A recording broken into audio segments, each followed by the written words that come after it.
So Oh here we my are, God. I'm sitting across from Robert, and he's like, I did this, 40 years ago with the Wow. original Ali and Daniel, and now I'm doing it with you.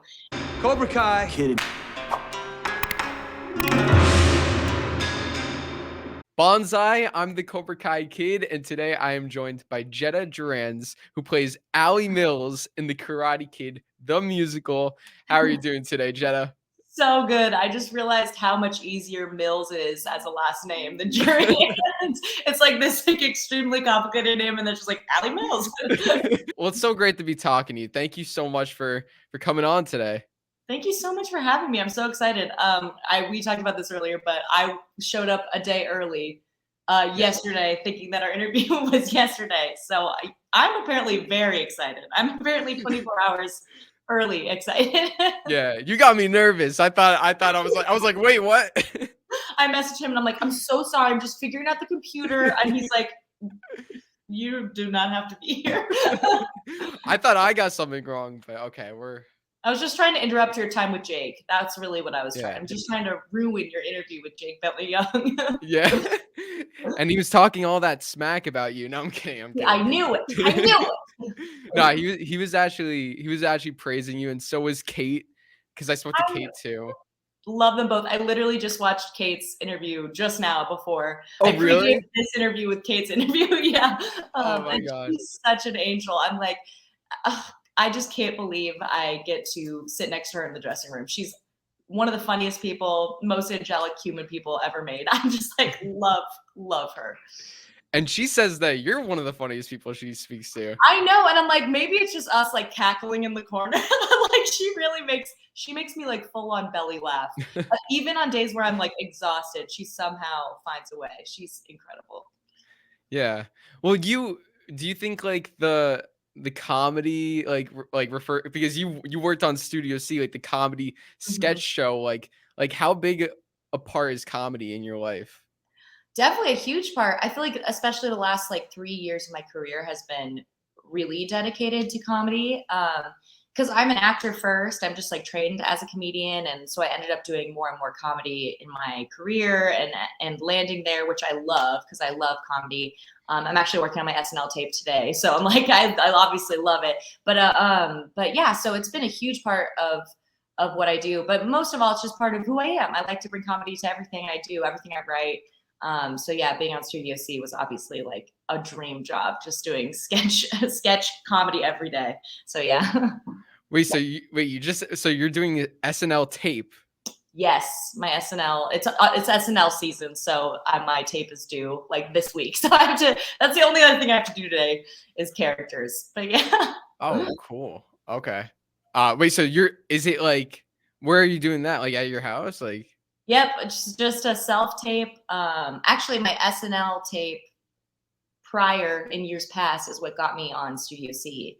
The showrunner of that show saw my SNL tape, and that's how I ended up getting a meeting for the show. So yeah, because they're super similar. They're both live in studio sketch comedy, so it makes sense. It was like a little streamlined to SNL. oh, got you. Oh, that'd be sick. I hope to see you on there. I That'd be know fun. Alan was making me laugh because obviously Karate Kid will be on Broadway in New York, and SNL is also in New York. And he was like, "You can do both. We'll just find someone to do Ali on Broadway on Saturday nights, Saturday night off to be on Saturday Night Live." I'm like, Alan has way too much faith in me.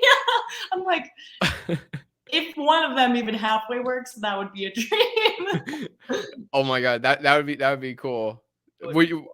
And it goes back to balancing everything, right? Right. It's all balance, as Mr. Miyagi says. And he was talking about sketch comedy when he said that. Not many people know that, but Mr. Miyagi was referencing the balance between comedy and Broadway.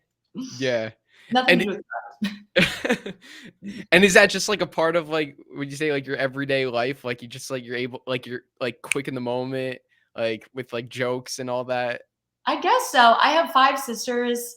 I think my want and desire to do comedy just comes from me wanting to entertain them growing up. So I think so. But yeah, I think comedy's in everybody. Like it's a career, obviously, but it's also just like a part of everything we do. I mean, that's the beautiful thing about it. It's all around us. I always tell everyone to get into comedy because I'm like, it'll come more naturally than you think. It's all like Kate should be on SNL. She should be on SNL. But yeah, so it's definitely just part of life. Yeah.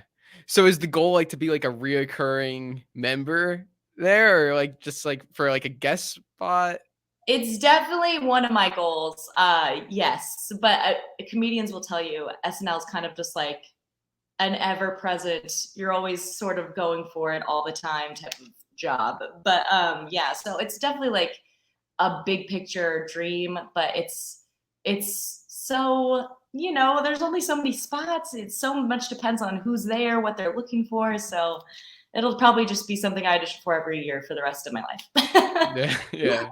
Yeah. Well, I feel like I can relate to you in the fact that like you like to do like all these sorts of different things. So you're not just an actress, but you sing, you dance, you do comedy, act on stage, act in front of a camera, you write, direct, Oh produce, my gosh. make music videos, sing, act, Wow. on and on.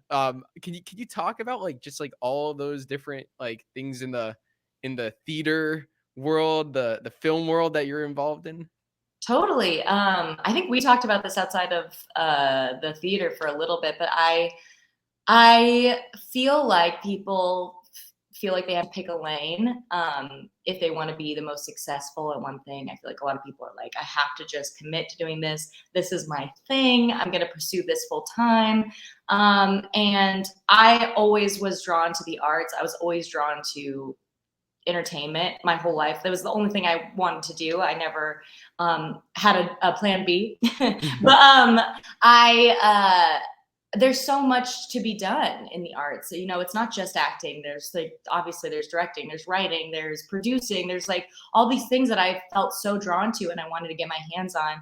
And I started as an actor and I started in improv as well in high school.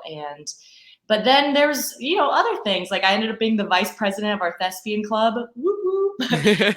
And I just was like, wow, there's so many people and so many parts that make a project come to life. It's not, I think a lot of people think about what they see but more and more, I think people are appreciating all the other aspects, like the director of photography, the lighting, the like sound mixing, you know, editing, all those things are so exciting to me. And I'm like, dream world, I would love to try them all, but there's only so much time in this life.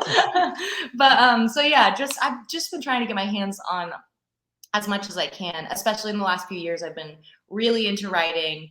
I really love producing. I've gotten to direct a little bit on Studio C as well. And I just love it all. I just love any chance to do this job. And now this is like, Karate Kid is my first major theater production ever. I mean, I've done like little small things in LA, fringe shows, that sort of thing, but this was not part of my plan. This was not, I did not see this one coming. So this one was a surprise to me. Even someone who likes to do it all, I was like, oh my gosh, this is really happening. So yeah, I am shocked to add this to the resume for sure. And like, what a wonderful surprise this has been. Easily my favorite thing I've ever gotten a chance to do. And every day is a joy. So I'm happy. I'm happy I got a chance to do this for sure. And I'm sure there will be like more things down the road that you have the chance to do that you won't even expect to be doing, right? Right? Life is so crazy. Just the way, it's funny too, because I feel like there were little Easter eggs that this was coming, even on Studio C, because I auditioned for the workshop a year ago, last July, but I was working on Studio C at the time, and they expressed some interest, and they told my agent, and they like sent my agent like what the schedule would look like for the workshop. And they were like, ooh, she cannot do that. She is not available.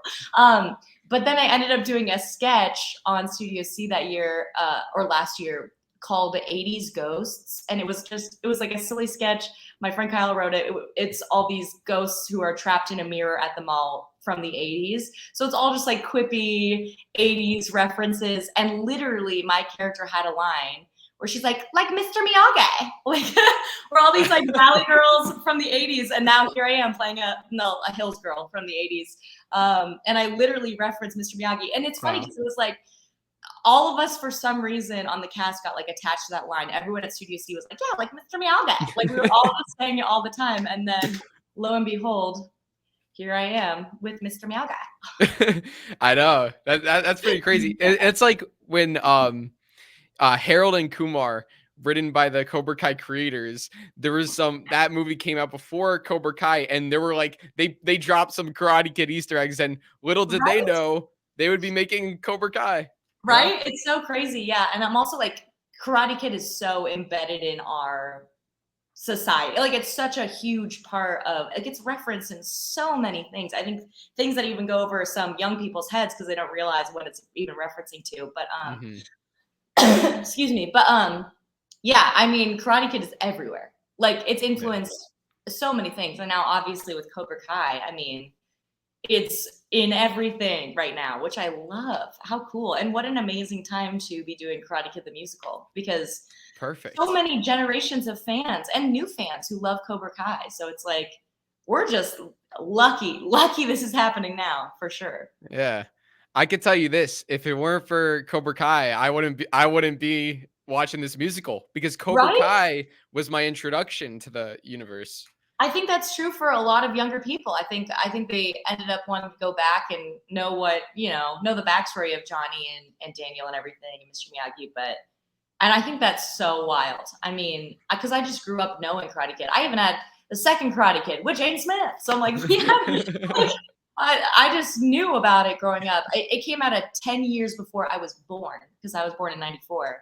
So that's, I mean, it came out in 84 or 85. But so 10 years before I was even born, it was existing. It was a famous movie. And I'm like, by the time I came into the world, people were still talking about it, referencing it. And that was way before even Cobra Kai came out. So, wow.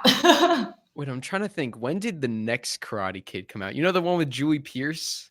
Yes, that's right. I think that came out in the 90s. I'm pretty sure. I haven't seen it now, so. Have you seen all of them other than that? I haven't. I've seen the original Karate Kid many times. I saw the Karate Kid with Jaden Smith, and I've watched season 1 of Cobra Kai, but you can't spoil anything because the whole cast is watching it actively, and we're all at different points. So it's like a truce of keeping it quiet so we don't, spoilers. But I do know there's a character. I saw this on your YouTube channel. There's a character named Leah, L-I-A. Yeah. My sister's name is Leah, L-I-A, spelled the same way. Isn't that crazy? Yeah. Do you know why it's Leah? No. Don't tell me. Oh no, it's not a spoiler, but what's Leah backwards? Oh wait, or no, sorry, not backwards, but when you sorry, no. When you like move the names around, when you move the letters around. Ew. Ela.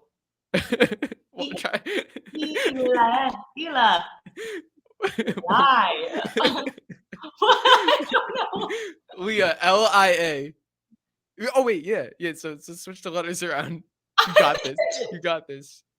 Ew. Oh, Ali! Yeah. Oh my god. Why did it take me so long? Oh, you guys, I told you I wanted to be an actor my whole life. I obviously was not a good student. That is so bad. So I take it you're not that good at word scrambles. I'm kidding. No, I'm not the best. I don't Wordle. I don't Scrabble. I've been busy, okay? I'm kidding. Directing, yeah. But that's why they chose that name. That is so funny. I can't believe I didn't realize that until now. And now I have to tell Leah because she's gonna freak out. That's so cool. Well, I didn't realize it until I think like people brought it up like after the show came out, because she's kind of like, I won't spoil anything, but she's kind of like an ally in a way for other characters. Oh, cool. Okay, cool. So, love that. Well, she's already my favorite. Yeah, there you go. Did you like Cobra Kai season 1? Loved it. I loved it. I love the drama of it. I love all the stunts. The characters are so likable. The acting is so fun. I love the show. And it's also funny. It's great.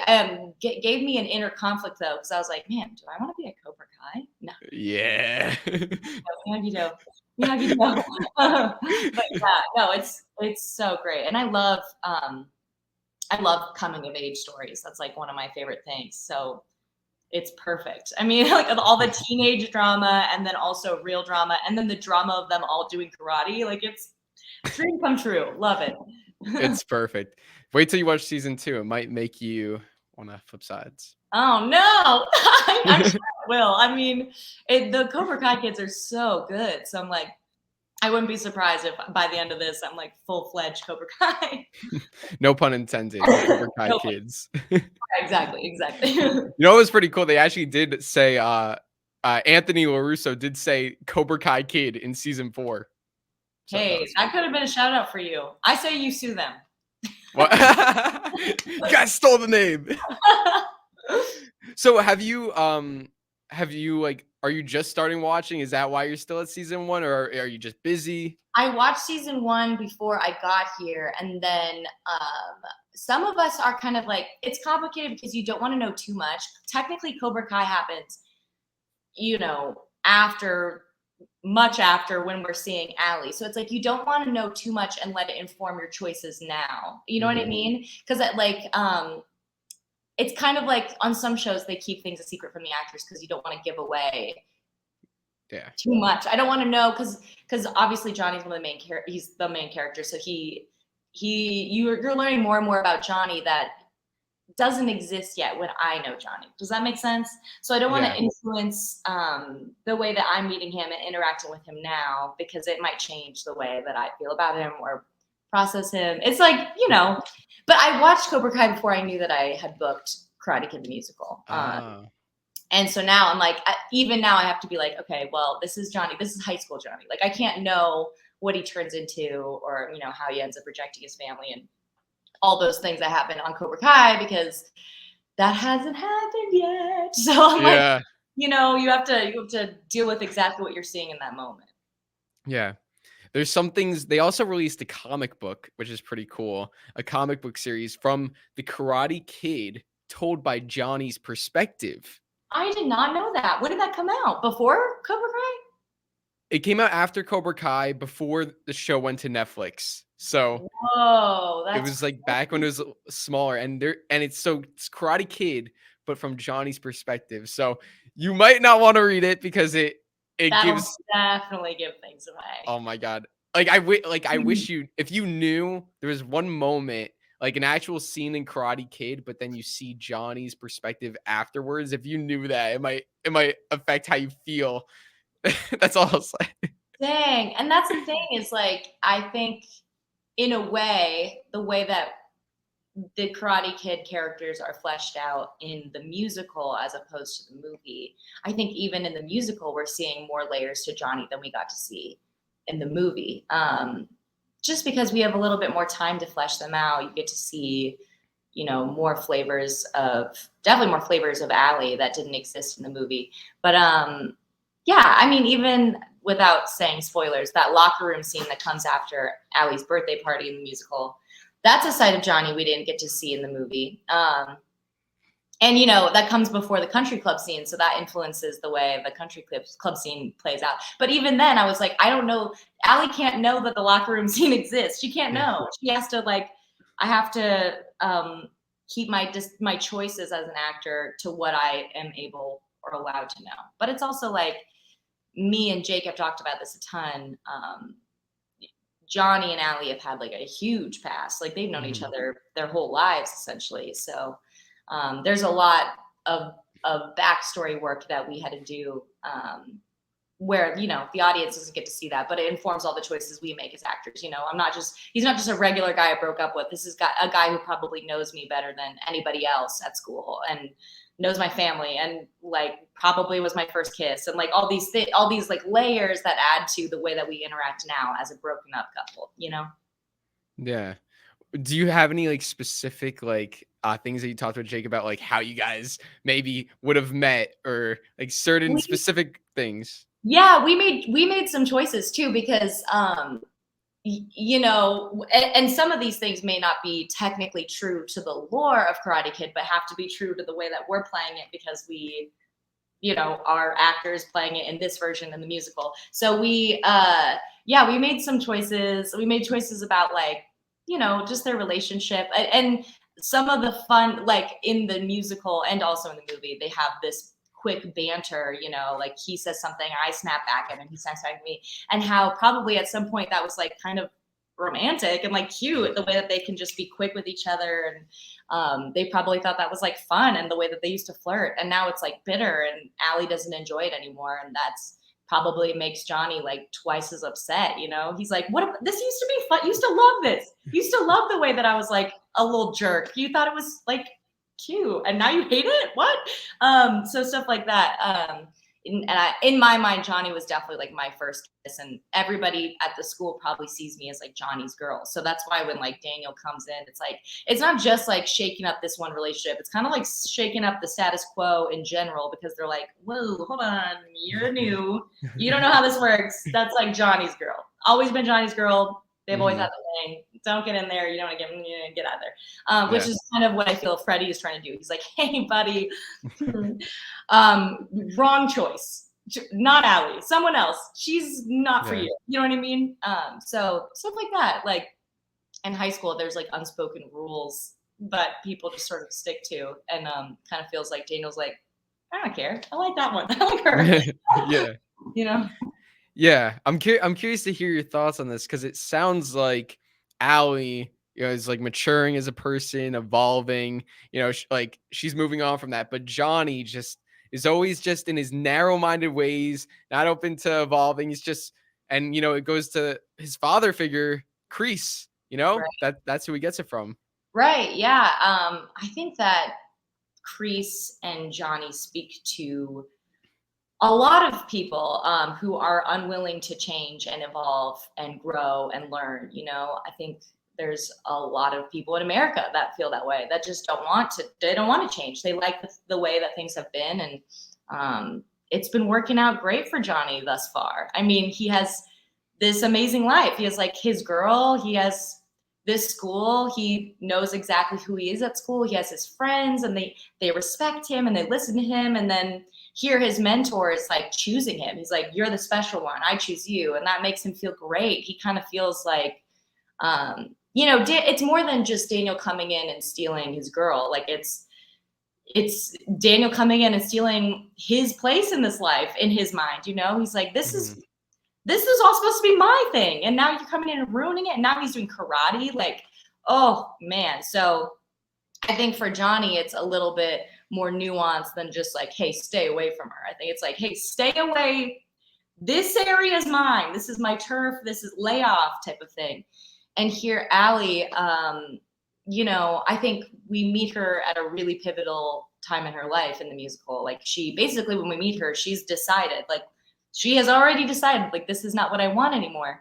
And anyone who's getting in her way of changing and growing, she's just fully butting heads with, like her parents, Johnny, even Barbara and Susan a little bit. She's like, hey guys, keep up. I'm moving on. Come on, come on. And they're keeping up with her because they're amazing friends and everything. But yeah, anyone who stands in her way of changing, USC, she doesn't want it. She wants to be a different person now. And she's like, I think she sees Daniel as her way out and her way into like being this new person that she wants to be. And Daniel kind of represents all of that for her. Yeah. I think it's like, yeah, everyone telling her like what to do. You have Johnny, like, be with me. You have Ali's parents, which that was something, an aspect we didn't see in the movies. Right. We saw Ali's parents in the movies, but you know, this whole thing with like going to college, like, and like I just thought it was great. It just really explored the character more and gave some insight into like why, you know, you want to be more independent, make choices, and you feel like just people aren't really accepting that. It's more like you got to stick to the status quo, right? Totally. And I relate to that. You know, your parents, they really want what's best for you. Like her parents are definitely coming at it from like, we know what's best for you. We know because it worked for us. So why are you doing this? Like, why are you trying to ruin your future kind of thing? I think also one of the coolest parts of playing Ali in the musical is that they wanted her to be mixed ethnicity. They wanted her to be South Asian mixed, and which I am. I'm Sri Lankan mixed, and I think hopefully a lot of biracial people will find Ali's character to be very relatable. Like, you know, there are layers to having a parent who's an immigrant and a person like her mom coming from old money. Like, there's layers to why they're like this, you know. It's not that they're just randomly strict. There's like, you know, layers to why Ali has her life set out for her and planned for her like this. And I think that a lot of mixed people, especially South Asian mixed people, will hopefully relate to that aspect of Ali, which wasn't a part of the movie, but I think is a totally uninformed choice for Ali's character. And so that scene where she's like, I don't want to go to USC, and I'm like, why? I feel like my parents don't even listen to me.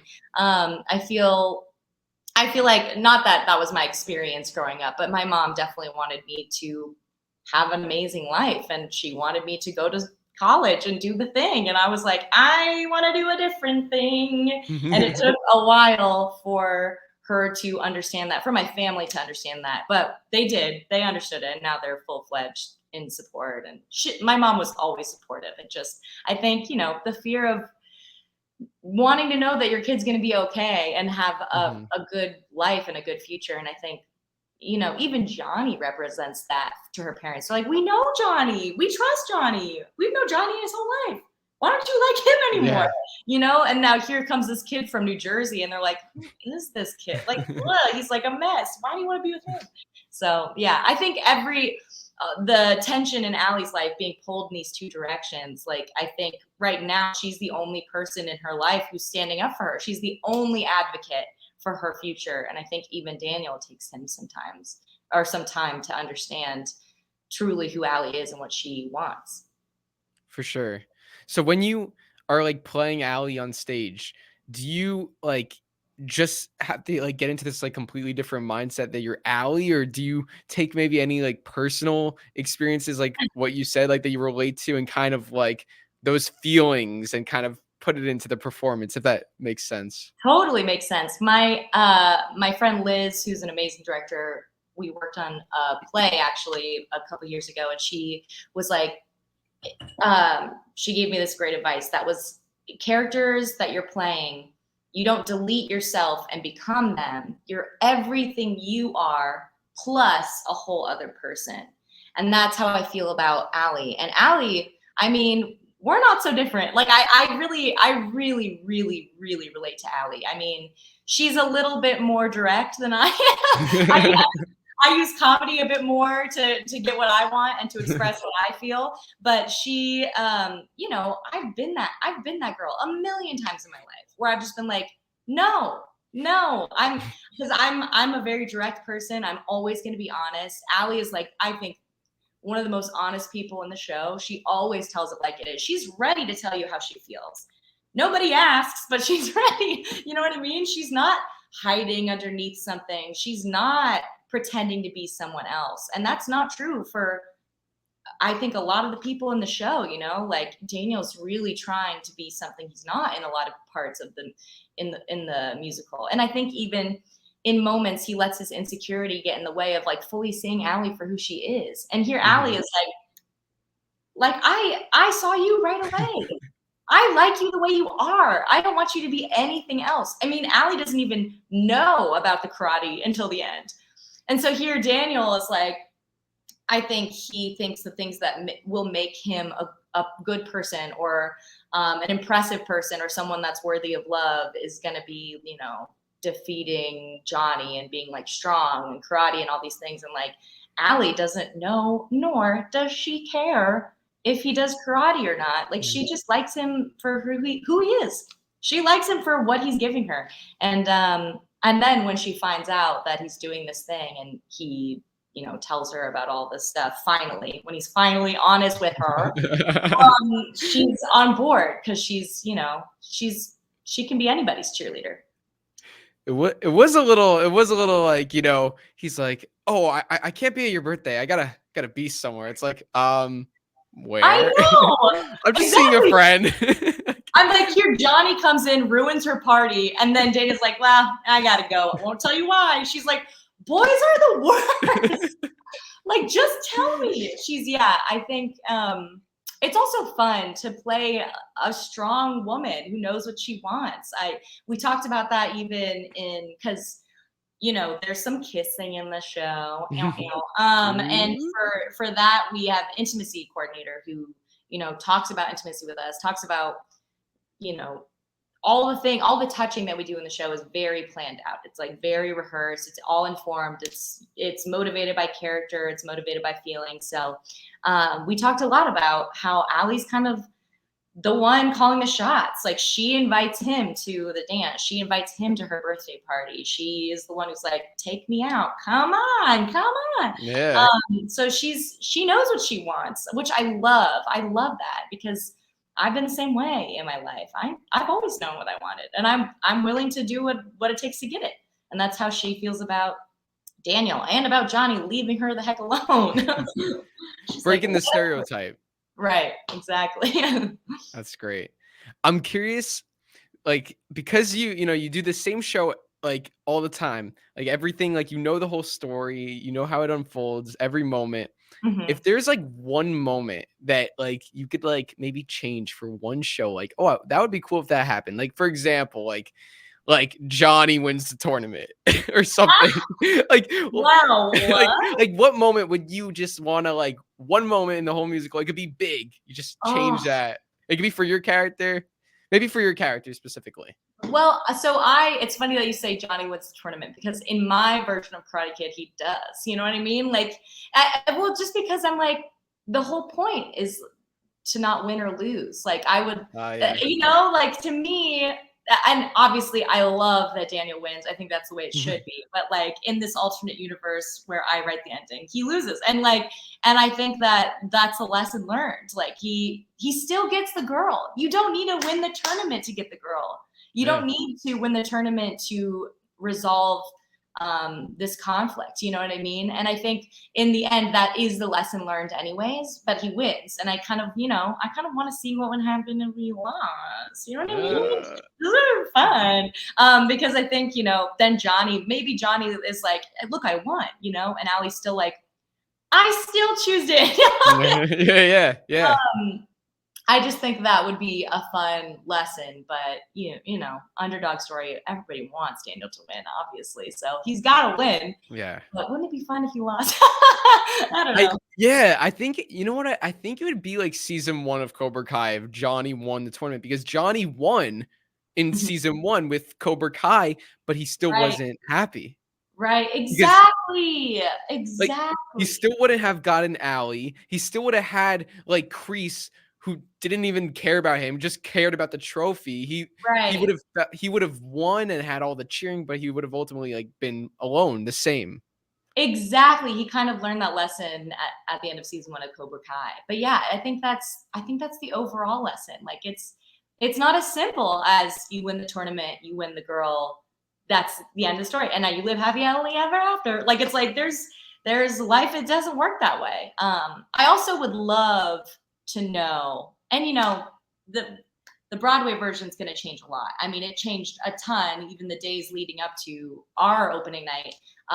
So I think there's going to be tons of changes. I'm excited to see what's going to happen because we all are learning so much. I think every night I learn more about Ali and more about how I want to play her, how to embody her more. And so even from opening night to now, I'm like, oh my gosh, it's like it's changed even so much just internally, not even in the dialogue or whatever. But I would love to know what she does want to do. I think right now we know what she doesn't want more than what she does want, beyond wanting to be with Daniel. But we know she doesn't want to go to USC. I would love to know what she does want to do, Yeah. That would be just a fun thing to explore because, I've done some internal work on like what I think Ali wants instead, but I would love for her to say it. I would love to know like what her plan is, or like if she doesn't have a plan, what that looks like, why she doesn't have one. But I think it's really clear she wants to be with Daniel and she doesn't want to go to USC and she doesn't want to be with Johnny. I would also love if there was a song between Johnny and Ali, just because I think that'd be fun. I would love to know, a song about why they broke up or a song with like a fight or something. I just think it'd be cool. a fun thing to explore. But you know, we'll see. And then obviously me and Kate every night are like, we gotta dive into Ali and Lucille. We gotta see a scene where they're doing slapstick comedy. So you know, in a perfect world, the Broadway musical would be like 7 parts long. It'd be like 3 days. Everyone would stay. We'd take multiple breaks, but keep coming back to the story. And there'd be like a million songs written by Drew Gasparini. But you know, that's just my perfect world. Speaking of Drew Gasparini, I'll see you on July 25th. You're coming? I'm coming. Gosh, that's the best news ever. I'm so excited. That's going to be kind of like a mini reunion for Karate Kid people because tons of our friends are coming.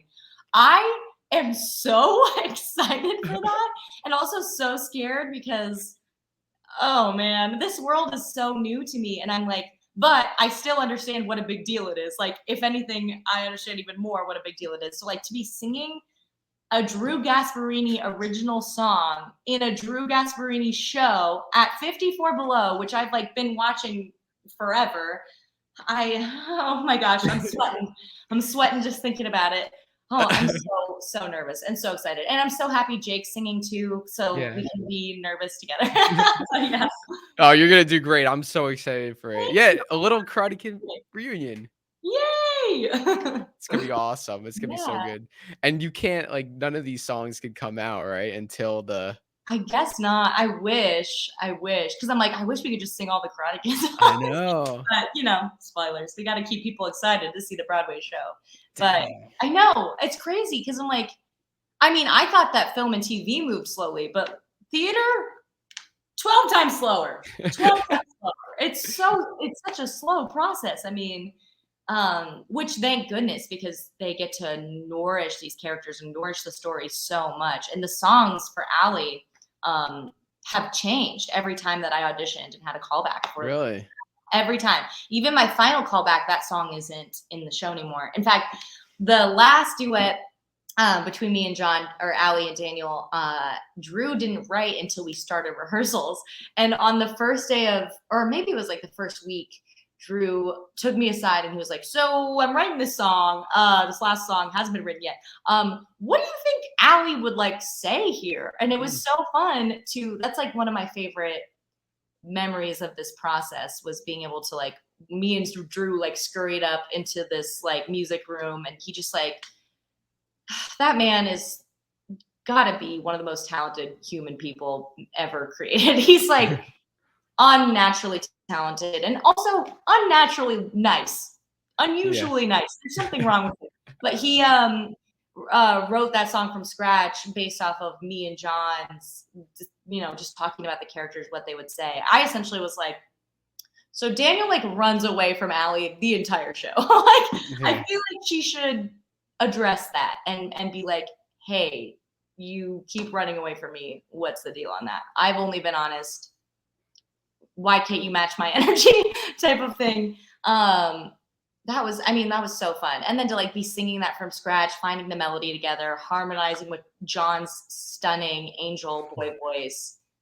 It was like such a special moment. I think I like went home and cried that day. I was like, is this real? Is this really happening? But yeah, collaborating with everyone on the team is so spectacularly fulfilling, and especially Drew, because I'm such a music fanatic. To watch his mind work with Andrew Resnick, making these songs come to life. I don't understand it, and it just blows my mind. It really does. I have to say, all the music is incredible. And you know, the first time I listened to the show, you know, it's like I don't know how people can, like, I know people when they see a musical, they see it once. I don't know how like that's possible with this. Like, right? I'm like, there's no way I could have seen it one time. I totally agree. But nowadays, before I see a musical, I've already listened to like the entire, you know, cast recording. I know all the songs. So I'm like, I get to appreciate how it sounds. But like with an original show, you are hearing it in person. That's the only way you're going to hear it. Yeah. That's incentive to come see the show. But but really, I'm like, yeah, I can't imagine just hearing it one time. I feel like the lyrics and the intricacies of the melodies and the harmonies, like it would take me so long to be able to fully appreciate the music, and it only exists in live right now. Yeah. That's crazy. I don't even have recordings, and I want recordings. I want to be able to jam out to Strike First, Strike Hard in my car. That'd be amazing. I would probably last twice as long on the treadmill. Like honestly, but yeah. So have you guys haven't done any like I know like though like you won't do like professional recordings that will come out until like Broadway, but you don't have anything like for that? I have little things on my phone. I have like little voice memos of like the first time I heard. Like I have Andrew Resnick humming Slow Song on a voice memo so that I could learn the melody easier at home. But I don't have like full on recordings of anything. We have at the Sitzprobe. Do you know what a Sitzprobe is? Because I didn't know until I did the show. No. Everyone was like, "Are you excited for the Sitzprobe?" And I was like, "Yeah." Yeah, actually, my roommate Kayla, who plays Barbara, she's a dream roommate, by the way, and also like now one of my loveliest best friends. But she has been like my guiding light through this whole process because this is all so new to me. She was like, "Wait till the Sitzprobe," and I was like, "Okay, what is that? Everyone keeps talking about it. What is that?" And she was like, it's basically when the full band is in the room for the first time with the cast and we get to sing. And I cried the entire time. I never stopped crying. Even when I was singing my songs, I was still like, so emotional. Hearing, because, you know, we were just doing it with piano and the drums the whole time. To be able to hear all of those instruments playing, I can't even describe what that feeling was like. I felt like I was going to explode out of my skin. Like it was unreal. We were screaming at the top of our lungs, hearing, you know, Giovanni sing Balance with all those beautiful instruments. God, yeah. And that finally hearing that sound that's totally inspired by Okinawa, like hearing that for the first time, hearing the big drums for all the Cobra Kai scenes, insane. Hearing the music for the big chase when they're chasing Daniel, that's still like one of my favorite parts musically in the show. I like backstage and I just sit and listen next to the monitor to all those instruments just wailing, and that was composed by Andrew Resnick. And then even just like hearing Ali's songs, like singing Ali songs. I don't want to give everything away, but you know, oh my gosh, Slow Song, we were all crying the entire time. I was like, it's so special. You think you know how amazing a song is, and then you hear it in its fullness, in the way that it was intended to be heard, and it's too much for my little heart. It's too much. It's amazing. So yeah, every night in a way, it's like reliving that moment, hearing the songs, and I'm just like, it's oh my gosh, it's just the best thing ever. I love it. Yeah, I get exactly like what you mean. Like I think people who are not like that into music might not, but like I get exactly what you mean. Yeah, because I'm like, even someone who hasn't been doing musicals professionally, I'm still a musical theater nerd. I love musical theater. Even on Studio C, I mean, like half the sketches I wrote were musical sketches. I love music. I write my own music, obviously, but yeah, this is fulfilling. And one of my favorite things about singing, because I still don't really like think of myself as a singer. I mean, obviously I like sing and everything, but I'm not like a vocalist. I always told people, I'm like, the thing I love about singing is storytelling.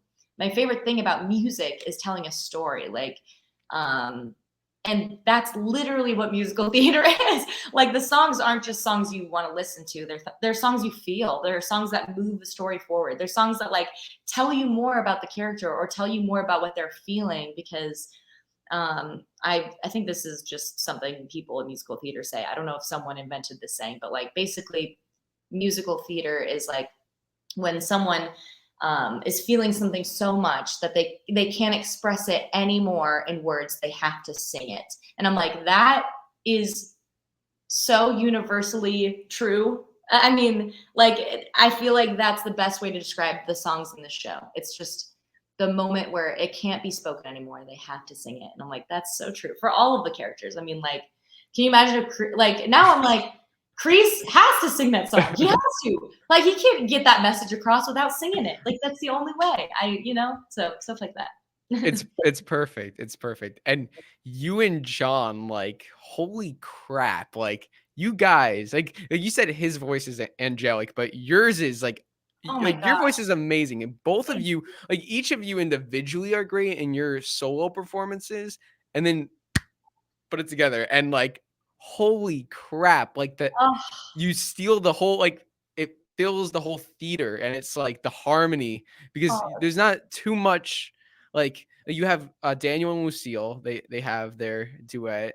Mhm. You have some with Kreese and Johnny, but Uh, you and John in particular, just, and I'm sure and you know this. I love singing with John. I like the first time I was just like, his voice is, I mean, he's like a machine for this. He's Yeah. oof, I'm getting emotional. When I see John do what he does in the show, I am watching someone do what they were made to do.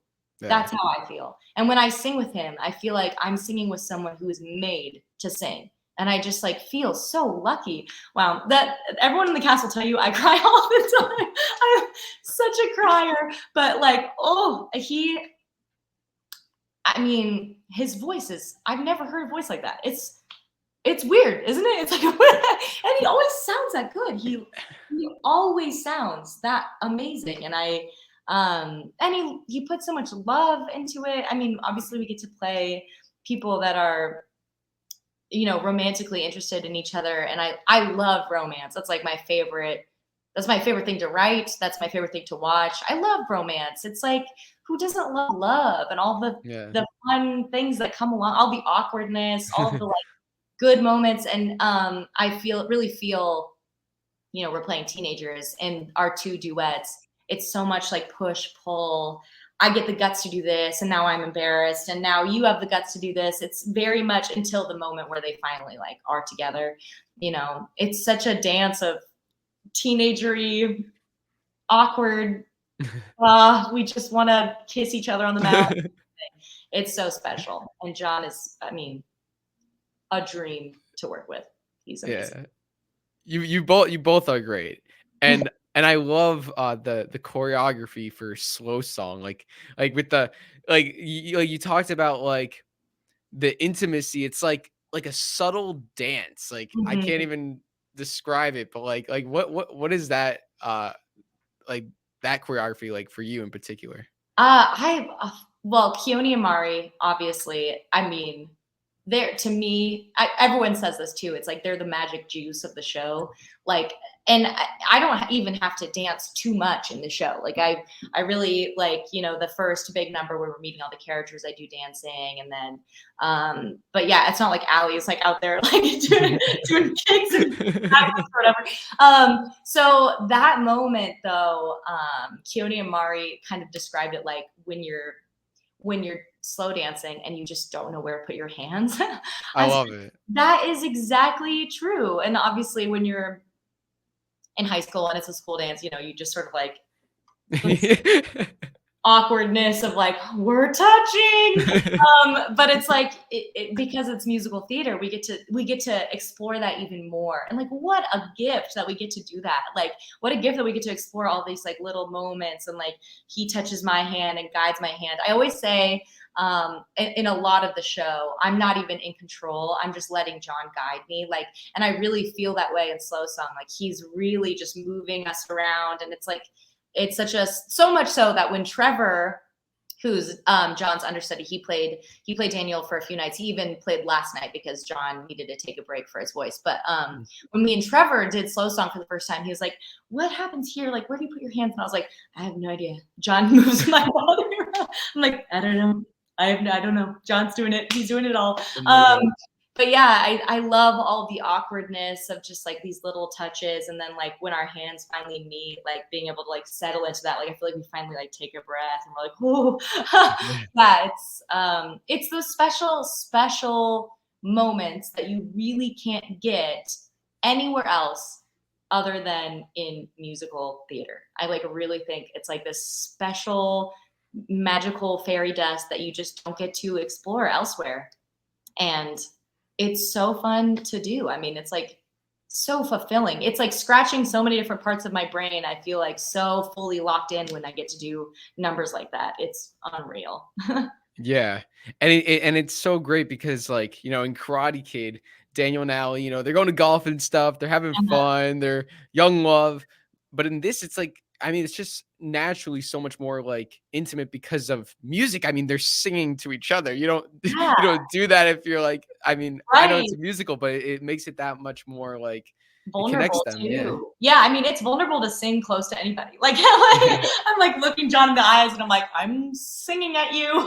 Like, it's a vulnerable thing to do. There's like a part of you that opens up that doesn't open until you're doing something vulnerable like that, like singing and dancing. Honestly, like, you have a little bit more control when you're talking. You're not like worried how it's going to come out. And like, that's so true for singing and also for a lot of our scenes. Like, I'm like, how is this going to sound to Daniel? Like, how is he going to receive this? I'm like, am I being too honest? Am I saying too much? Am I being too open? Like, what if he rejects me? What if this is embarrassing type of thing? There's so much of that gets to come out because we're also singing at each other. Yeah.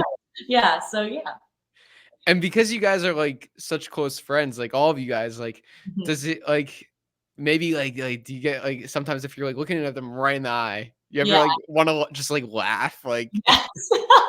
Yes. I mean, honestly, me and John, I don't feel that too much with John. He makes me laugh all the time yeah, when we're not on stage. But although now he's been trying some new things that are just making me laugh on purpose.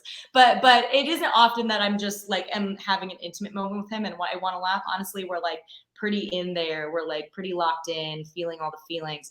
But I mean, Jake, as Johnny does, it makes me want to laugh a lot of the time because he's so different than Johnny. Like yeah, he is simply not that man in real life. He is just sweetie pie, angel, sweet goodness, fireworks of a heart boy. So to see him be this like tough guy, sometimes I do want to like during the tournament specifically when they're facing off, there's a part where they're like, looking at each other with all this hate in their eyes. And I just want to giggle and say, boy, stop fighting. You love each other. Cut it out. But yeah, no, it's, and also the ensemble's always trying to make me laugh the entire show. If we're on stage together, they're trying to make me laugh, especially in slow song. But they're all in these poses for a part of it, and they're circling us on the turntable. And I'm just looking around at them and referencing them, and they're all like looking me in the eyes, trying to make me laugh. Isidro, he always tries to make me laugh. He has succeeded a few times, unfortunately. I'm a professional, but I can only stand so much. And Abby, she always like winks at me or does something to make me laugh. Man, it's tough. It's tough out here with all these people I love. Let me tell you, tough. well, having seen the show 4 times, I definitely noticed like little details Yeah. and that I wouldn't have picked up on once. So one of the details I noticed, especially in this year, which is one of the opening songs, like which I find really cool, like that you do. It's like instead of just singing the song, like you bring this like kind of playful energy where like you're with Susan and Barbara, you're with your friends, so you kind of like when you start the new line, you like kind of like you're laughing and singing, and then you kind of go into it. Do you know what I'm saying? Right. That moment, we tried a lot of different things because my first instinct, because they're like, say the word and we'll kick his little cobra ass or whatever. And they're like, Yeah. and it's so funny seeing little short Kayla and tall skinny saying like, I'm like, what are y'all gonna do? Kick his ass? But initially my instinct was be like, whoa, hey, no, type of thing. Yeah. Or be like, ladies, cool it. But then I just was like, I just feel like this is so funny. I just feel like Ali would just find this hilarious that Barbara and Susan are threatening to like go pick a physical fight with the Cobras, like as if. So instead, I just started laughing at them, and that felt like we were all, Keone and Mara were like, yeah, that's definitely the move. Yeah. And it's so fun. I mean, Sang and Kayla just are hilarious. They just make me laugh. Those are really my gals. Also, how cool is it that we're 3 women playing, you know, the It Girls at this school in California, and we're all women of color? Like, that is the Yeah. coolest thing ever. I alone have cried on that many times, but it's so cool to be like, yeah, you know, the 3 of us, we're the popular girls.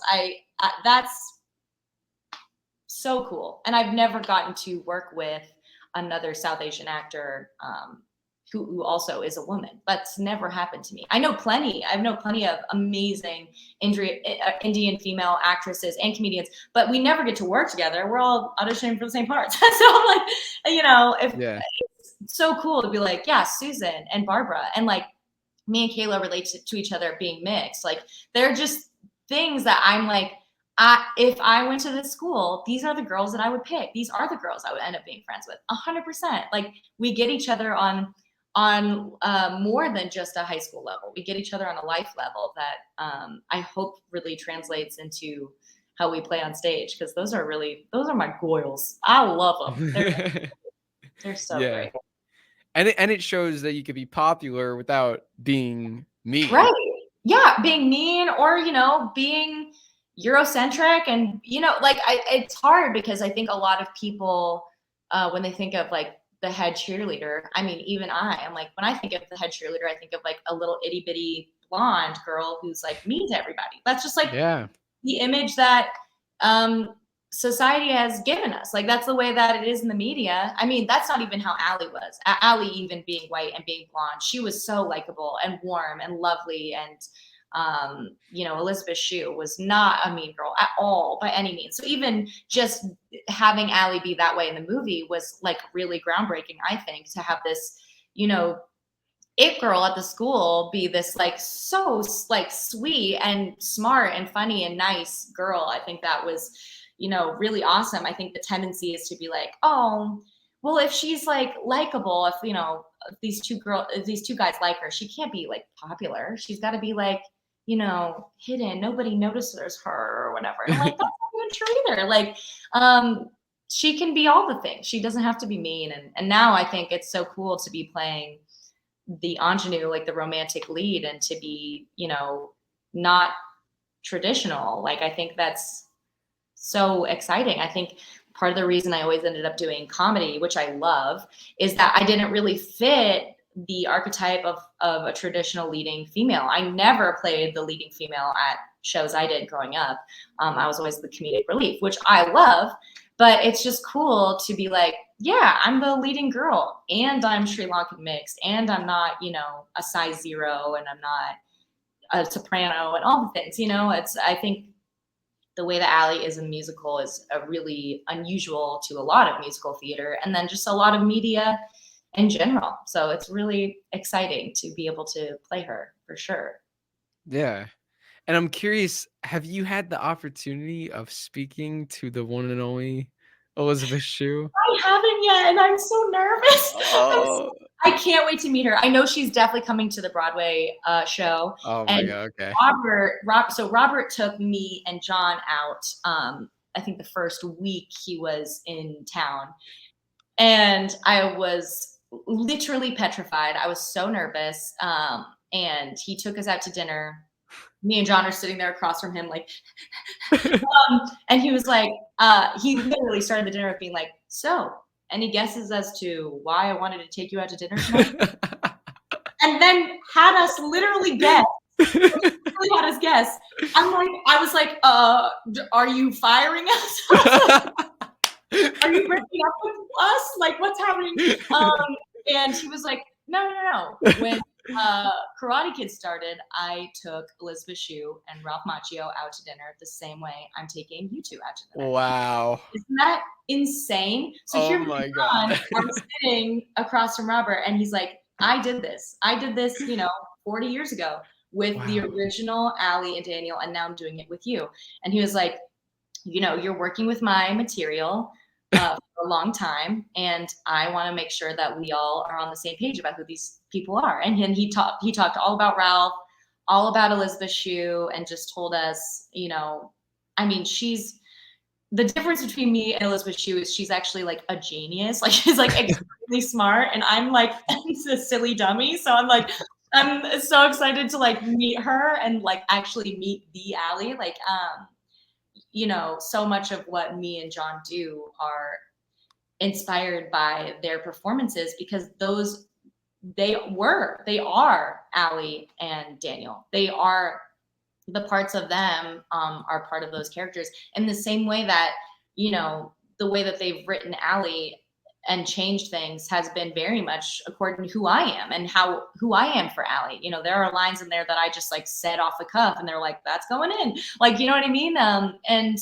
so now, no matter what, having originated these parts, me and John in the musical version, there's going to be a little bit of us that are, you know, a part of these characters in the musical version of Ali and Daniel, and always will be, which is so crazy. Like, I mean, that line, there's so many lines in here that we just were like throwing around and in dress rehearsals. We were already in costume and everything.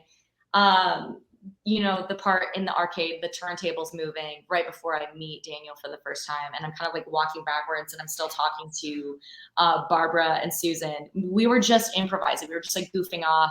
And Kayla's like, I'm hungry. And Sang's like, maybe you could get us nachos. And I was like, I am not paying for nachos with quarters in it. And then we went into the scene where me and Daniel meet, and you know, all the creatives are out in the audience with mics, and they're like, okay, we're gonna roll it back. And I thought they were gonna give us notes on me and John's, you know, romantic moment. And they're like, we want to explore the nacho bit a little bit more. We love that. Like, we want to go, let's explore that. Let's do that. And then I'm telling you, the next day in the morning, we got new pages of the script, and those were in the script word for word. And I was like, wow. This is crazy. Like, if that line makes it to Broadway, I will be able to say that's simply because me, Kayla, and Sang love nachos. That's the reason that's in there.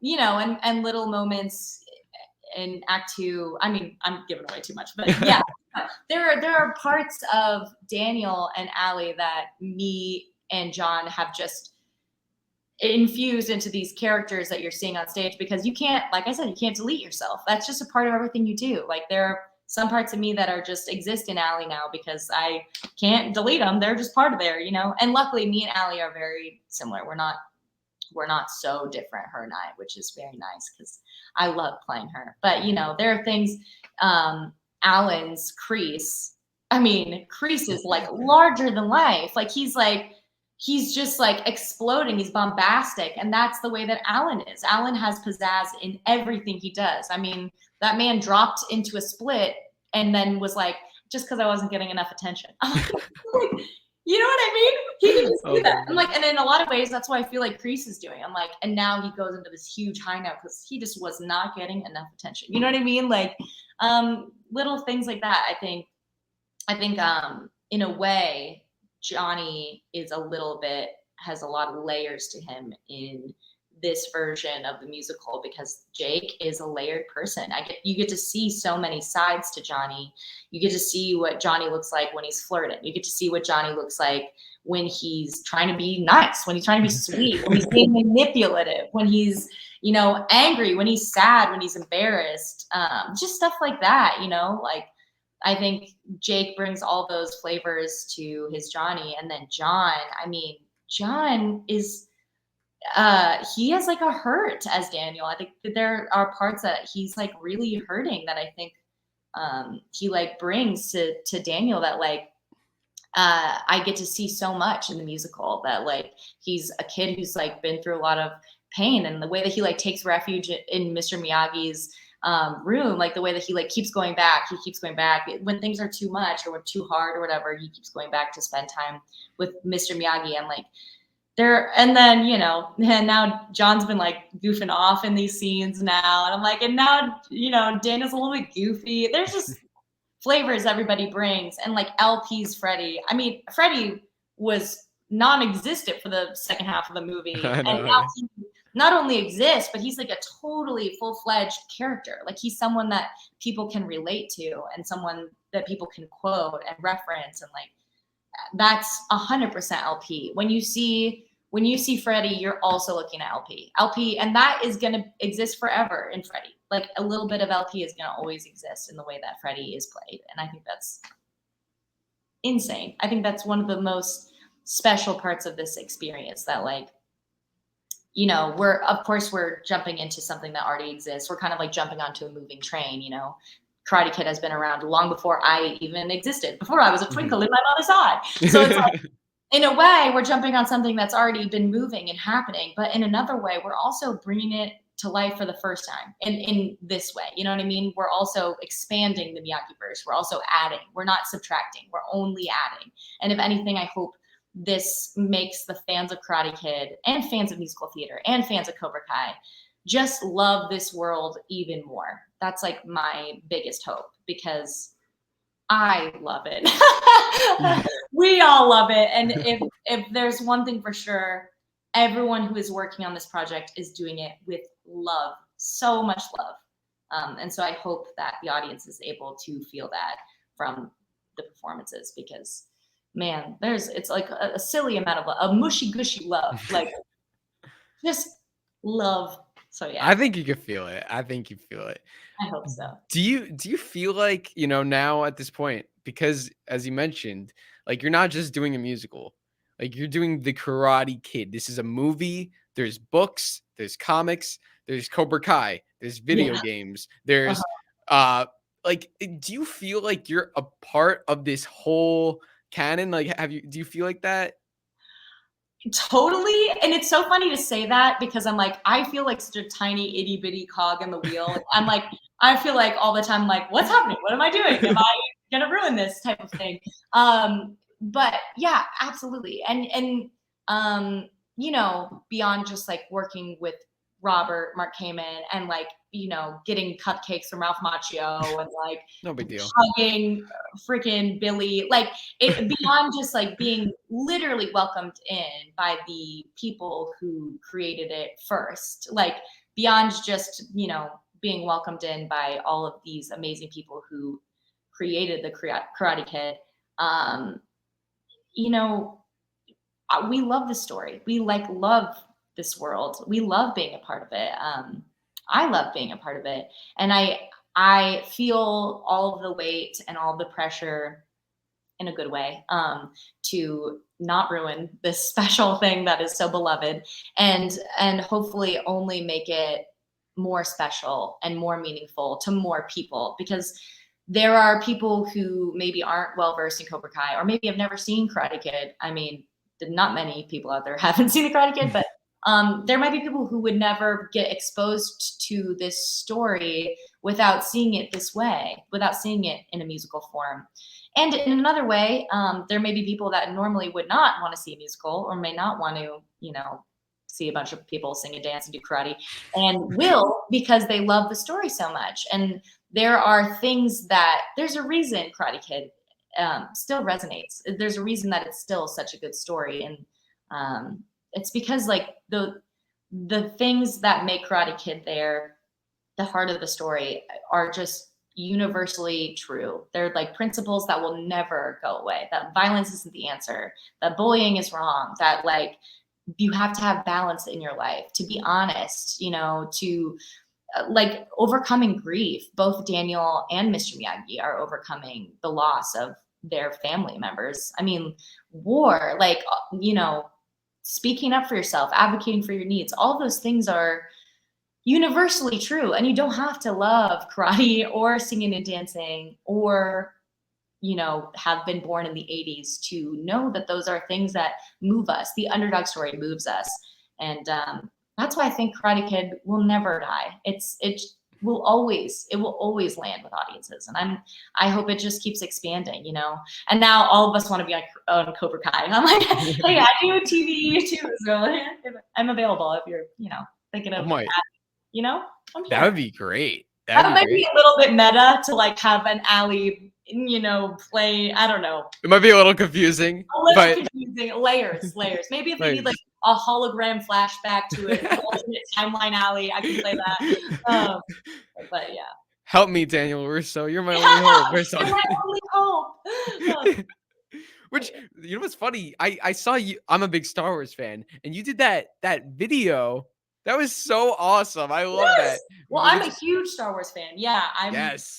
That like before Studio C, I was on a kids show, and we did tons of Star Wars stuff. Like we had the whole cast. They had like what's it called? Like a trivia game where we were all like Star Wars characters, and we had to like answer questions from Star Wars, and I won. So cool. I'm a huge nerd. Jetta the Jedi at hotmail.com was my first email address.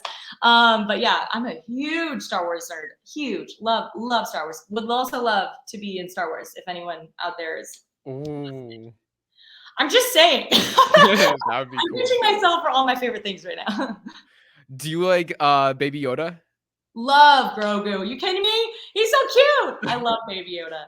Although I haven't caught up on The Mandalorian either. I'm really terrible at watching TV, which is so insane because I work in TV. But it's hard for me to sit down and watch a show because I'm usually like running around and doing stuff.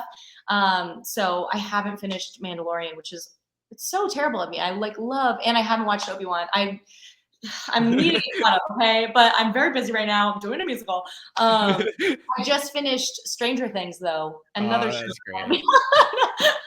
But the fun thing about that is it's set in the 80s. So in a way, I was like, it kind of feels like an extension. I'm like, in my mind, Hawkins, they're all existing at the same time as Ali, Daniel, Johnny. We're all also over here doing karate. But yeah, it's fun to be watching that show and see all these wigs. And I'm like, oh yeah, I'm wearing leg warmers in the show too. Yeah, I get that. Oh, chunky socks, love it. Like that sort of thing. But yeah. Yeah, it must be pretty cool, kind of going to the 80s every day or when you do the show, right? It is. I know Kate mentioned this in her interview, but yeah, me and Kate were talking and she's like, it's just so nice to do a contemporary show. And I'm like, Kate, but the 80s is not contemporary.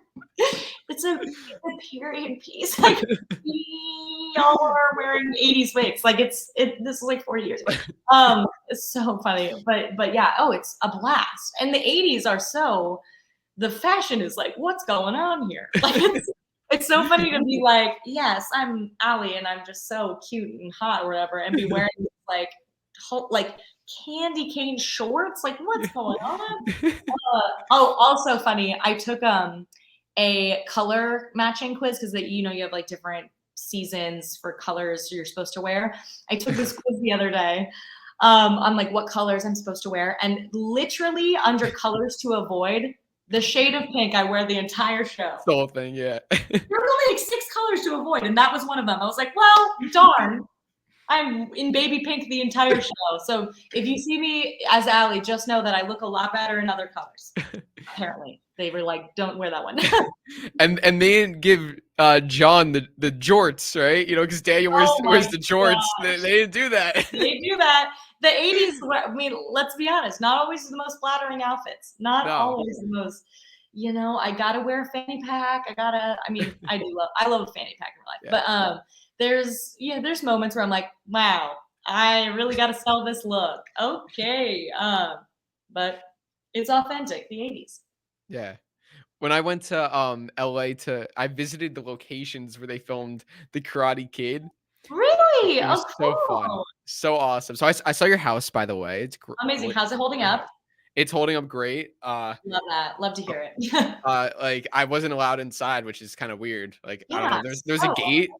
I don't people live there? What? Like people, yeah. There's like a card. What's this kid doing on our step? Yeah. Here comes another Karate Kid fan. All right. You know what's funny? When I went to South Seas. Oh, you did? I went to South Seas and I saw Daniel's apartment, right? And these 2 people walked past me. I'm like, okay, there's 100 apartments around. There's no way in hell that they're gonna walk to Daniel's because there's 100 apartments, and they walked past me, and literally they knocked on Daniel's apartment. I think they were visiting, and it was so funny. This kid about I have this on video. He's about 10 years old. Opens the door to let his friends inside. He sees me wearing the headband, sees me in the jorts. I'm like, what's up? And he's like, That is so He's like, no. funny. He's like, not this Say. thing again. Like, Oh my like gosh, that's hilarious. because he probably gets it all the time. You know what I I'm mean? Like, sure. I can't imagine like being like, oh yeah, and by the way, this is where Daniel LaRusso lives. Like, what? yeah. That's crazy. Although it's so funny because I'm like, I live in California, so I'm like the South Seas apartments. I'm like, I've lived in so many apartments like that. Just it's like that's so relatable. Those really look the same. Like they do not really change. Some of those signs are like exactly the same way they were in the 80s. And I'm like, oh, can I just have air conditioning?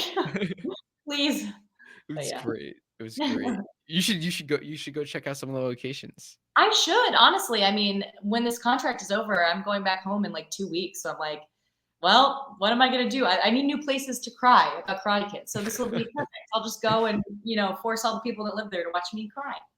Oh my god.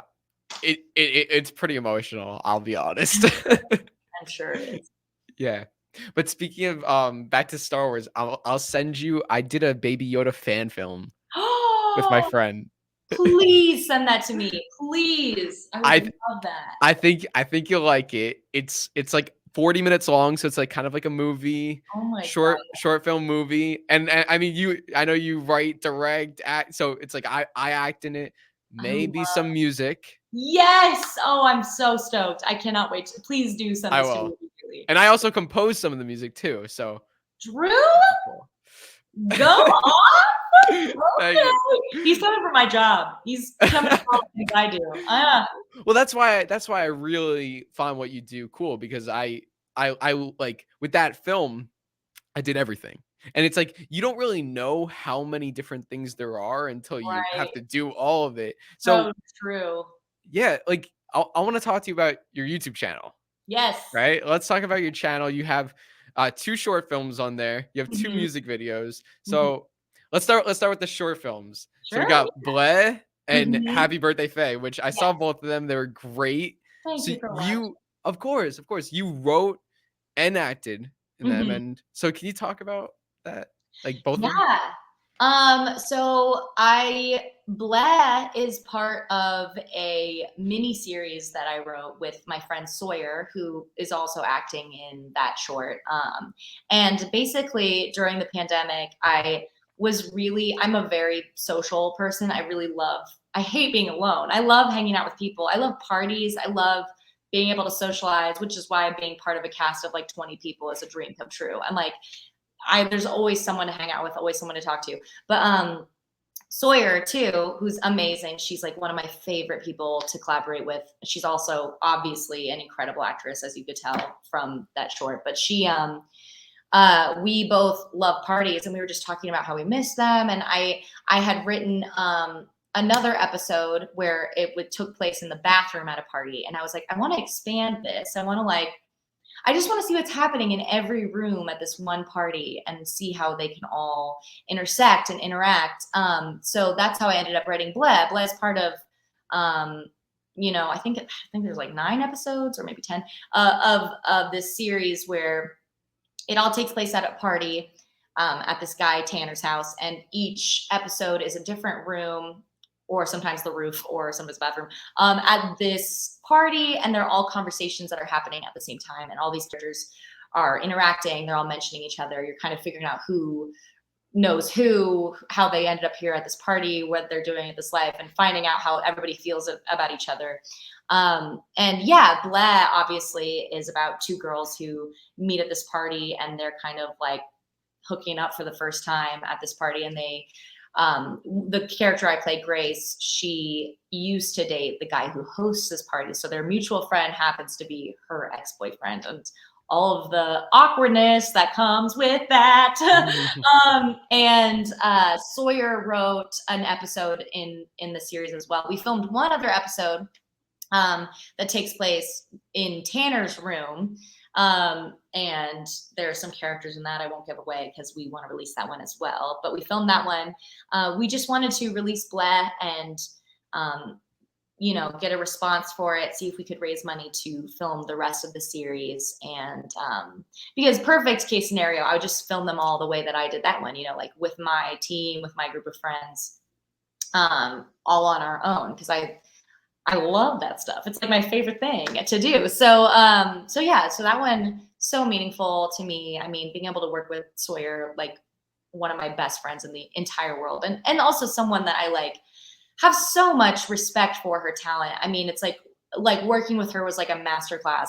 It was like amazing. I was always just like, which works well for our characters because obviously my character is like in love with her. So I'm like in awe of all that she is and all that she brings to the table as a performer and as a collaborator. And my friend Megan directed, and they actually directed both of my music videos as well. So they are amazing to work with. And my friend Tom was the DP for that, and he also shot both of my other music videos. So clearly I loved working with the same people. And my friend April, who's also one of my best friends, she worked on Studio C, and she was the AD for that, and I cast her in another episode. So in LA, it's just like, I mean, I just love working with the people I love. That's like my favorite thing to do. I mean, like the fact that we all get to take turns working on each other's projects and like bring each other's visions to life. It's so fulfilling, and collaborating is the thing that makes me want to keep doing this job. Honestly, I mean,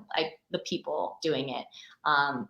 And so, yeah, that's how Blah came into fruition, and hopefully that keeps on, you know, turning into more things, because we want the party series to exist in its fullness. So hopefully, it might take some time, but hopefully we can keep feeding you guys different moments from this party and keep fleshing out this world. And then Happy Birthday Fay, I got to film that in Utah at the end of my Studio C contract. I was like feeling really compelled to sort of wrap up this time I had spent in Utah working on that show for 3 years, 6 seasons. And I was like, I'm kind of, you know, closing this chapter.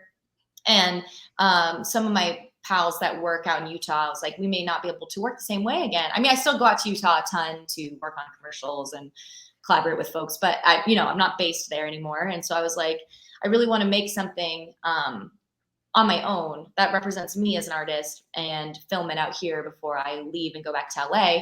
And so I wrote this short for me and my boyfriend, Nick, who's my favorite actor, and he's amazing. So, and then April, I really work with the same people all the time, as you can tell. I like, if I can hire my friends, I do. I love hiring my friends. But so April is in that as well, and she's hilarious, an incredible comedian. And she also was the assistant director on that as well. And she, and then my friend Cade directed that, who did an incredible job. My friend Brenna was the DP. She's literally a genius. So it was beautiful. And we just shot that in our friend's room over the course of a day. And that one also really turned out exactly the way that I had hoped. And like I said, I love romance. I love these little moments in time, especially that one, like the forced intimacy of having to hide behind a bed. Yeah, yeah. And so that one was a lot of fun. Working with Nick is amazing. I also, like, you know, we're in love, we're dating.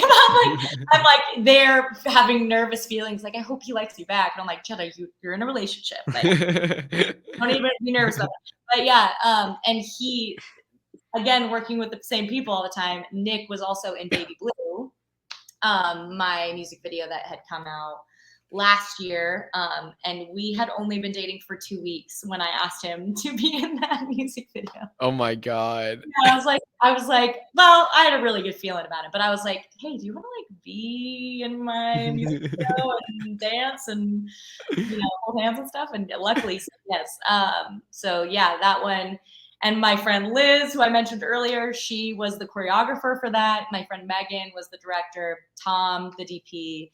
My friend Grace did art. It was like, it's all just this same group of people that we all just like work together on different things. And then My Nothing was kind of my first big project of me producing. It was the first song I ever professionally released and my first music video ever. So that My Nothing has like such a huge place in my heart for sure, because it was like my first venture into expressing myself as an artist in fullness. Because there's something that comes along with being just an actor on a project, or just, you know, this, because you're just a small part. You can be like, oh, like if it didn't turn out the way that you all hoped, or if it doesn't represent you as an artist, you're still like, that's okay, because like I was just acting in it, like I didn't write it or whatever.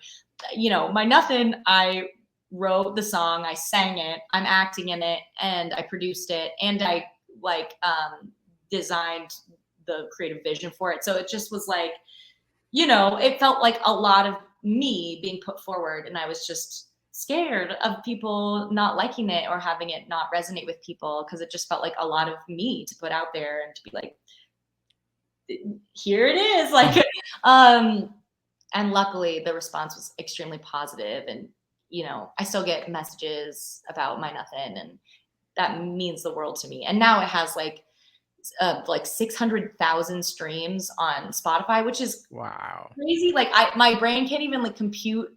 That's just so many people that I'm like, what would that even look like in person? Like how much? That's just like crazy to imagine. So yeah, and so many of my friends got to act in that with me as well, and so it just felt like a beautiful, supportive room of people who are willing to spend time on bringing something that I made to life. And that's the kind of support that you're just like, wow, it like really, it really made me feel like I'm really in the right place right now. I'm surrounded by the right people, and that's an incredible feeling. Yeah, there's nothing like collaborating with people like who you're friends with, because it's like you're Yeah, doing what you love with people you love, and totally, comes out totally. great. And yeah, and I think when you work with people, actually, me and Robert really butt heads on this at dinner, because I was kind of like, I love working with people I love. Like in my perfect world, I'm always working with people that I love. Like I tell people this all the time, but I'm like, you're never getting rid of me now. I'm gonna put you on. Like I already have Jake and John cast and things in my mind. Like I'm like, and Kayla, like they're never escaping me. I'm always gonna, you know, want to work with them forever. The great. whole team, Drew, everybody. And yeah, I mean, like in perfect world, that's how all of my projects are. And Robert was like, nah, you're gonna work with people you don't like. And I was like, well, no. I was like, no, I'm not going to. I'm gonna, if it's up to me, you know, if it's up to me, if I'm in charge, I'm only gonna work with people I love. And he's like, nah, you're gonna work with people who are talented. I'm like, the people I love are talented. The people I love are talented. So we went back and forth on that for a while. But you know, he was paying for dinner, so I was like, all right. That must be, that's so funny. Like just like, oh, it's just talking to Robert Kamen, like I know. just hearing like his opinions and thoughts on things. Like He's such a goofball. And I was like, in so many ways, he brings the Ali out of me. I was like, I Yeah. feel the most like Ali when I talk to Robert Mark Kamen. I was like, which is maybe that's what he's in. Oh, Robert with the T. R-K-M. Oh, Robert M-K. There it is. There you go. The spelling? Not easy for me. Hey, it's all right. But Well, but yeah, I love those two songs that that you've put out. I think they're absolutely incredible. I love the vibe of it. You know, both there's a Cobra Kai phrase. Well, it's in Karate Kid too. Different but same. yes, You know? same thing, but different. Yes, yeah, totally. Yeah. So it has that. It's that same like Jetta style, but like different like vibes. You know? I'm so glad. I mean, I'm just a big sap. I love love. I mean, like so much of what I do is just based on this feeling that I love. I'm like a little love machine for love. But yeah, so a lot of the things I make are obviously inspired by that experience, and I'm happy that other people love love too. It's thank goodness. Otherwise, no one would watch my stuff, honestly. Yeah. So what's your songwriting process like? How do you like come up with the idea? How do you come up with the chords? Where do you write your songs? Um, that's a great question. So a lot of the songs, the way I got into songwriting was writing songs in my friend's shed. We had like a writing group with my friends, and I just sort of committed to myself that I would only write songs. Like I was like, you know what, when we give each other homework, I'm just going to take the prompt or whatever and turn it into a song, because I love music, and I was feeling like not knowing where to start when it comes to songwriting, because I think a lot of times people feel like I have to have something to say, or like has to be about something I've experienced or something like that. And turns out you find inspiration. Like honestly, I tell people, like, because I used to perform music a ton in LA. Like I would have like 2 or 3 live performances a week, where I would just like play in a coffee shop or a bar or a pub or something. And my friend Mikey, who we played at a lot of the same venues, we would just be like, okay, we have a show tonight. You have to write a song by the end of the night using this word. And then we would both play the new song that night. God. So yeah, so songwriting, just stuff where I would just throw things out there, try a lot of stuff. I have so many songs written that I probably will never record. But you know, I don't feel like pressure when I write things. I'm just kind of like, just get it out there. Like I think people feel really precious about the things they make, because it's scary to write things, it's scary to release things. But it's honestly like, just get it out there. Yeah. Just trust yourself, trust your gut, just get it out there, put it out there, make it. And I think you do a great job of doing that, obviously, on your channel. Like you're just great at like making things and releasing it, because when you overthink it, or when you're not being truthful, like when you are like, is that really how I feel? It's like, yes, it is what you wrote down. It's you do feel that way. You like it. You like it, release it. So yeah, that's how I ended up writing songs. My Nothing, I had written mostly. I had written it mostly and had not finished it, but it was a song that I really liked, and I was like, eventually I'll get back to it. And then this studio that I love called Babe Cave in LA. If you are LA based and you are a creator, I can't recommend them enough. Seriously, look them up. They're the best. They're the best. Female-owned studio, and they basically they do tons of stuff: photography. They have sets, they have backdrops, everything. But they have this set that they had made, and basically they'll make a set with its own artistic vision, and then they'll rent it out to only a certain number of creatives, so that like people can make whatever they want on this set, but like it will only be used so many times. I think, you know, in movies they'll be like, oh, this thing was also used for this, or like this plane was also used on this movie. Similarly, they're just kind of like, we're only going to limit it to a certain number of people, so that like it's not like a million people will have the same backdrop. But they created this beautiful set with like clouds in the sky, and I was like, I love that, and I want to use that so bad. And immediately I thought of My Nothing, and so I rented out the space without knowing if I was going to be able to make it happen within a week, because it was going to be working that weekend. And then I called Megan, and I had never worked with them before. I just was a fan of their work, and I was their friend. So I reached out to them, and I was like, hey, do you want to direct my music video? And they luckily were like, yeah, let's do it. And they got Tom on board.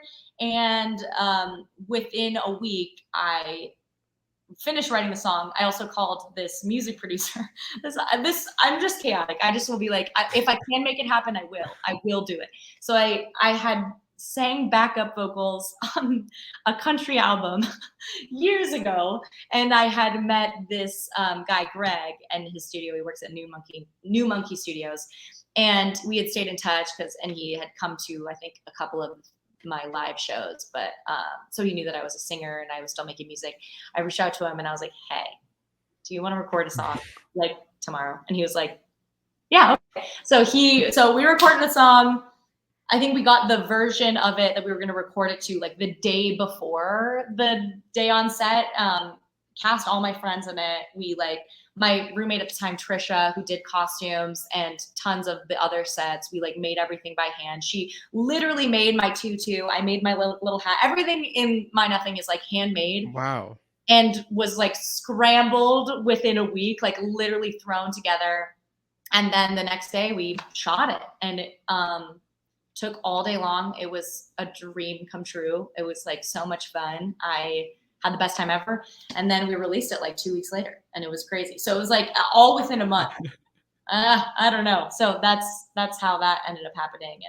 And Baby Blue, I had written a few years ago, and I had always loved that song. And I love love. But mostly the songs I record it with a music video in mind, because I'm a creative. I'm a visual person. I love storytelling. It's like, it's not just singing for me. It's like the story. So for me, like, I just recorded a song right before I came out for this contract, and that hopefully when I get back, I can record or film a music video for. We already have like it all planned out. So hopefully we'll have one coming out in the next month or two. But yeah, all of the songs I record or work on, I write in the hopes that I can like make it a visual element that people can watch like a little movie and enjoy that way. Yeah, definitely. I'm into that stuff so much. So like, Good. I really connect with that. It's crazy because in high school, you know, I didn't do like, I never did musical theater. Really? I didn't. I love that stuff, but you know, it just wasn't like, I don't know if that was my like, because I'm studying filmmaking in school. Right. So that's what I want to do, but I just love music. So like, Yes. yeah, I'm just like talking to you and to everyone else in the cast. I'm like you guys are like speaking my language. I've never like Yes. really spoken to people who like understand. You get that? Totally. I mean, the reason that I even auditioned for Karate Kid in the first place, because I was not going out for theater things at all. Like I mean, yeah, I just wasn't. But I always loved theater and I loved musicals. But I reached out to my agent and I was like, hey, like just so you know, I would be down to do something like that. Like if you see like a musical or something come up, just, you know, if you think of me, like you can send me out. And that's how this came along. And luckily this is like this is like totally exactly what I would want to do. But yeah, it's interesting. The musical theater world and the movie TV world has felt like separate. And for me, they should be so much more connected. Like music, it's all, you know, they've all kind of been, especially when movies first became a thing, they were like all musicals. Like they were all like, you know, black and white musical singy talkies. So I'm like, I hope that there's more stuff like that out there, because people really respond well to musicals. Like even if they don't realize it, like the big blockbuster musicals are like killer. Kayla's here. Hi. Hi, Kayla. Hi. She says hi. What do you guys do when you're like getting ready for the show? Like when you're not there, like what do you Oh, guys do? well, sometimes we stay up way too late talking. That's sometimes what we do. We do a great job of like hanging out as a cast and like spending time together, bonding. Like the other night, we went and saw Chicago at the Muni, which was amazing. So if anyone is in St. Louis, they should go see that show. It was so much fun to see at the Muni, and the cast was incredible, and I loved it. But we went and saw that show. And afterwards we were like, we're just not done hanging out. So we went and like sat in the pool at night and like talked for hours and hours. And then you're like, oh, it's 4:00 in the morning. Great. Oh my God. But yeah, so most of the time on show days, I do a good job of like conserving my energy. I'll like go work out, eat food, warm up, that sort of thing. But if we have a day off the next day, I'm like, I want to hang out with these people and just like talk to them all day and night until we fall asleep. But yeah, so lately we've been playing Mafia. Have you played Mafia before? I've heard of it. What is it exactly? It's like a game where there's one or more people as the mafia. Everyone closes their eyes. They get to choose who they're going to kill. Then there's like a nurse who can save someone. There's a sheriff who can accuse someone. And then when everyone wakes up, you like find out who's dead, and like everyone can accuse each other. Blah, blah, blah. And I've been the narrator because I don't know. I love to narrate. And so I'm like, I'll narrate. Usually I set it here and the Karate Kid, so I'll make it like what's for instance, like someone killed Jake in Mafia. And I was like, wow, it's so sad. We lost someone that was like a friend to all of us, like a best friend, like everybody's new best friend. And yeah, stuff like that. But so we'll play Mafia until so far the Mafia has won every time, which is not a good sign. I think everybody loves each other too much to get to the bottom of it. They're letting the bad guys get away. But yes, we'll play Mafia, we'll play games, just talk. We spent like 6 hours telling each other why we loved each other the other day. It took so long. It was like so emotional. I cried the entire time, you know, the usual. Yeah. I think I told you when we were talking outside the theater, I told you like, you know, even just watching like the musical, like kind of like I was running around St. Louis, whatever, doing all this and that. I'm like, you know what? Like, I'm kind of exhausted and I'm not even performing in this thing. Like, so the fact that Yeah, it takes a lot of energy out of you. But honestly, like the ensemble and Johnny and Daniel, they have a way harder job than I do. Me and John, when we like finish our little romantic duet and we run off right before the tournament, we're like going back there and we're changing or whatever. I'm like, yeah, the other day I was like, yeah, the show's almost over. And he goes, yeah, just 10 minutes of karate left. And I was like, oh yeah, you have to do a bunch of hard karate. And I just get to like cheer. That's right. It's probably your job a little harder, I would say. But yeah, and like the ensemble is dancing their butts off. Like they're just like, oh, I don't know. I couldn't even do that one time, let alone several times a day. Like, so yeah, it's definitely exhausting. I've been sleeping more than I ever have, which is for the best, I'm sure. But yeah, so we do a good job of conserving. Other days we do a good job of not sleeping enough and talking too much. So yeah, depends on the day. Yeah. I have a couple more questions if that's okay. Of course, hit me with it. All right, so I'm curious. I asked Jake this. I'm curious what you're going to say. Uh-huh. When you're performing and looking out at the audience, performing a song or anything where you're looking out, do you like where do you like fixate at? Like do you look at people in the eye? Do you like look at like areas? Do you just not look at anybody? Like where are you looking? It's kind of dark out there mostly, so I can't. It's not like I can like see certain faces. I even have trouble like finding where my family is when they come see the show. But you know, I'm a visual person. Like when I'm singing, and normally I'm like unless I'm singing to somebody, like you know, my solo song. I'm singing out the entire time, but I'm kind of like imagining what I'm talking about. You know, like I'm like yeah, I don't know. Like it's like when you're in your bed and you're kind of like imagining things and you're like looking out and you're just like thinking and visualizing. That's pretty much what I'm doing. Like if I'm singing about my life, I'm like seeing it out there, or I'm like seeing it down here or whatever. So yeah, I try not to like fixate. The only time that I really am like, where am I looking right now? Is when we come out and we're cheerleaders.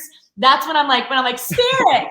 I'm like, wow, I'm just looking at some guy probably. I don't know. Like, so that's the only time I'm like, huh, weird. But most of the time I'm not even like too aware of the audience, in a good way, not in a like I'm ignoring them way, in a way where I'm like just kind of in the story or whatever. Definitely. And last question, what has been the biggest lesson and takeaway for you from working on the musical? Oh, that's such a good question. I think this is a lesson that I'm always relearning. But hopefully this experience is one that really solidifies it, is that if an opportunity comes to you, you're ready for it. I spent a lot of time before this started just being so anxious and so nervous. And I was like, normally in real life, I'm normally pretty comfortable in who I am. Like I'm like confident-ish. Like I don't have issues with myself or my abilities. I'm totally fine with myself. And I'm not usually freaking out if I'm good enough or whatever. I'm usually just too busy having fun doing it.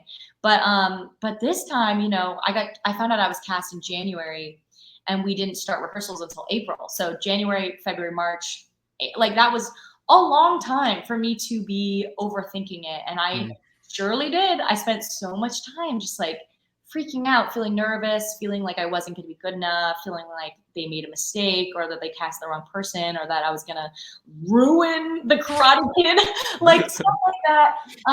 And what a waste of time it was. Like I got here and like immediately, like it was immediate. It all just faded away.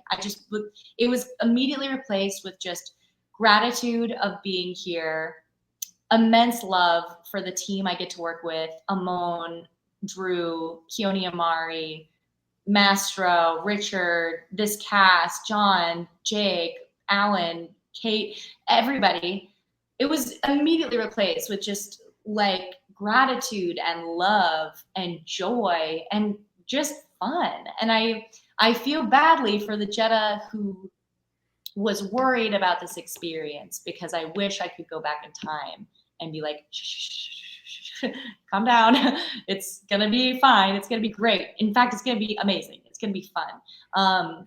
And I wonder how much time we as people spend overthinking and feeling less than or not good enough when it's just a waste. It's a waste of life. We have only so much time in this life, and we should really just enjoy it and feel grateful. Brendan, one of our producers, he left recently, and he gave a beautiful speech, and he said, he quoted someone, I don't know who he quoted, but so now I'm quoting him quoting someone.